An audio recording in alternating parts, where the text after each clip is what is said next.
Olá, está começando mais um WTN Saúde. Nós vamos conversar hoje com a doutora Viviane Fontes, que é fonoaudióloga. Nós vamos falar sobre a reabilitação da fala após o AVC. O AVC é o acidente vascular cerebral, mais conhecido como derrame. Doutora, tudo bem? Tudo bom, muito obrigada aqui pela presença no programa para esclarecer sobre esse tema para a população. Doutora, com que frequência a fala é comprometida após os AVCs? Nós podemos dizer que pelo menos 30% da população que tem o AVC, ela tem um acometimento na fala. Né? A grande maioria tem um acometimento motor, né? Porém algumas pessoas têm o acometimento tanto motor quanto da fala. Entendi. Que parte do cérebro é responsável pela fala? Né? Nós podemos dizer que anatomicamente o nosso cérebro ele é dividido, né? Ele é mapeado em diversas áreas. E o que acontece com a pessoa que tem o AVC em uma determinada área, que é a área 43 e 44? Ela provavelmente fica afásica. O que seria isso? A pessoa com AVC nessas áreas que são responsáveis pela linguagem e que estão especificamente do lado esquerdo do cérebro, elas passam a ter uma certa dificuldade na fala, né, na compreensão e às vezes na expressão. Quer dizer, existe mais de um tipo de afasia? Isso, né? A afasia, né, que seria o quadro clínico instalado após o AVC nessas áreas 43 e 44, né, compromete a fala, né, e nós temos basicamente dois tipos de afasia. A afasia sensorial e a afasia motora. A afasia motora, ela é uma afasia mais comum, né? A maioria das pessoas apresenta o quadro de afasia motora, que seria caracterizado pela pessoa que não consegue se expressar verbalmente. Ela pensa, ela sabe o que quer dizer, mas não consegue articular a palavra e não fala. Isso, né? Ela Essa compreende é a afasia motora. tudo. Isso, ela compreende e não consegue se expressar verbalmente. Certo. A afasia sensorial já é o contrário da afasia motora, né? O paciente ele consegue ter toda a fluência do discurso verbal, ele consegue verbalizar, ele consegue articular, porém ele tem um déficit muito grande na compreensão. Entendi. Então você fala uma determinada coisa com o paciente, você pergunta algo e ele te responde algo completamente diferente. Ele não está compreendendo o que ele está dizendo, ele está simplesmente falando. Ele tem essa capacidade de falar, articular a palavra, mas não tem o menor nexo do que ele diz. Isso, né? Então o paciente não entende, mas te responde. Ele acha que está respondendo o que você perguntou. Então como é que funciona o processo de reabilitação? O processo de reabilitação dos pacientes vítimas de AVC, ele deveria ser iniciado logo após a alta hospitalar.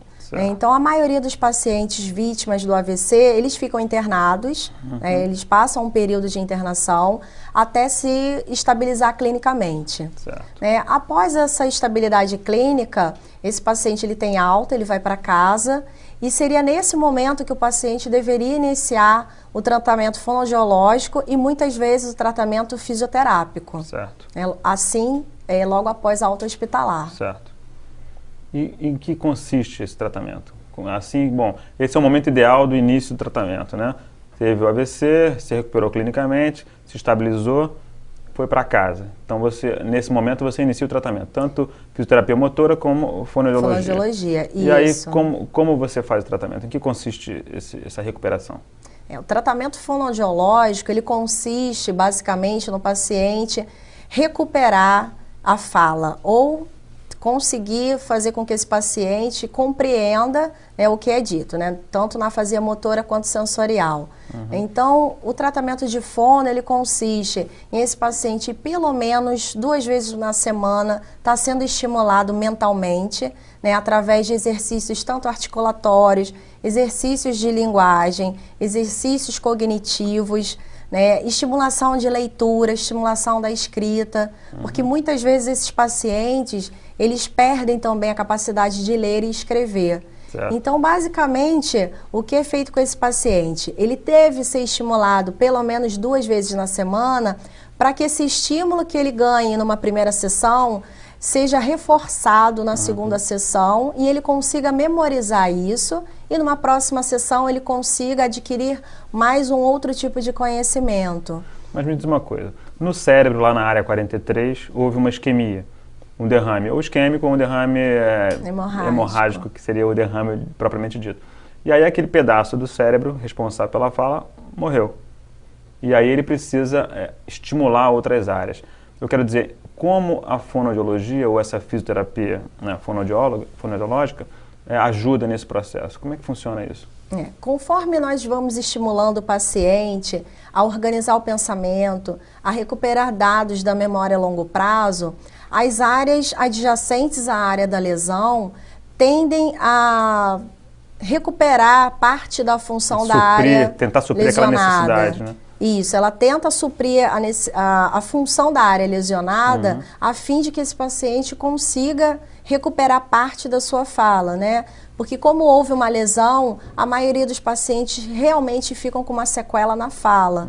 Mas o tratamento fonoaudiológico é para dar a oportunidade desse paciente a vir se comunicar, se expressar verbalmente e conseguir estar inserido na sociedade, né, no seu social. É extremamente angustiante a pessoa não poder se comunicar. Não conseguir falar perante a sua família, perante os amigos, e isso deprime muito o paciente. Tá, e como a música vem auxiliar nesse tipo de tratamento? Pois é, como são pacientes, né, que geralmente são pacientes muito depressivos, né, porque eles têm uma limitação motora, eles têm a limitação na fala, a música vem como um objeto inovador na terapia. Por quê? Porque ela anima o paciente, além de animar, ela tem outros efeitos na reabilitação. O que a música proporciona para esse paciente? A ativação da memória a longo prazo.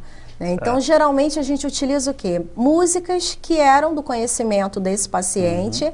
Então, ele tem que ter o conhecimento prévio da música para que a memória dele seja ativada.